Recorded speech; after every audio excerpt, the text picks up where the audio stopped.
আমরা যারা ১৯৯৫ থেকে ২০০৫ সালের মধ্যে জন্মেছি, আমরা বিশেষ কিছু ছিলাম না, তবে আমরা ভাগ্যবান ছিলাম। যখন আমরা ছোট ছিলাম, হাতগুলো জামার ভিতরে ঢুকিয়ে রেখে দিতাম আর বলতাম আমার হাত নেই। একটা কলম ছিল যার ৪ রকমের কালি ছিল, আর তার ৪টা বোতামে একসাথে টেপার চেষ্টা করতাম। আমাদের সময় এক হাত কলম পাওয়া যেত, আমরা সেই কলমটাকে কেটে ছোট কলমে আবিষ্কার করতাম। দরজার পেছনে লুকিয়ে থাকতাম, কেউ এলে চমকে দিব বলে। সে আসতে দেরি করেছে বলে অধৈর্য হয়ে বেরিয়ে আসতাম। রাতে হাঁটার সময় ভাবতাম আমি যেখানে যাচ্ছি ৪টাও আমার সাথে যাচ্ছে। কারেন্টের সুইচের দুদিকে আঙুল চেপে সুইচকে অন অফের মাঝামাঝি অবস্থায় আনার চেষ্টা করতাম।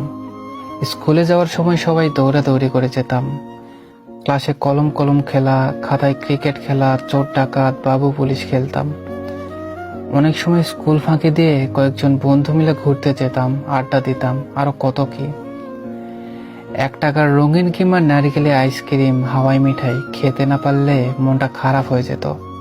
হঠাৎ আকাশ দিয়ে হেলিকপ্টার গেলে সবাই রুম থেকে বের হয়ে আকাশের দিকে তাকিয়ে থাকতাম। স্কুল ছুটি হলে দৌড়িয়ে বাসায় আসতাম মিনা কার্টুন দেখবো বলে। শুক্রবার দুপুর ৩টা থেকে অপেক্ষা করতাম কখন বিটিভিতে সিনেমা শুরু হবে, এবং সন্ধ্যার পর আলিফ লায়লা, সিন্দাবাদ, রবিনহুড, ম্যাকাইফার, হাতিম দেখার জন্য পুরো সপ্তাহ অপেক্ষা করতাম। ফলের গুটি খেয়ে ফেললে দুশ্চিন্তা করতাম পেটের ভেতর গাছ হবে কিনা।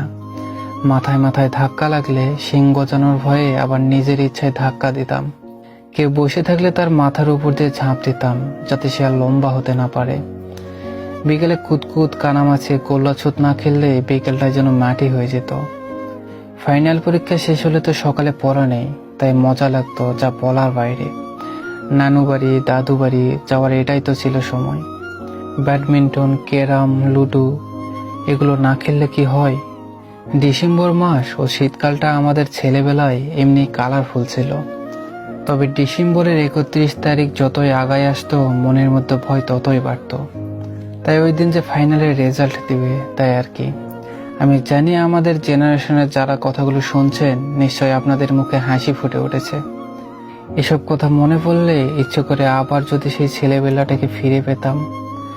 আসলেই ওই দিনগুলোকে খুব মিস করি, অনেক বেশি মিস করি।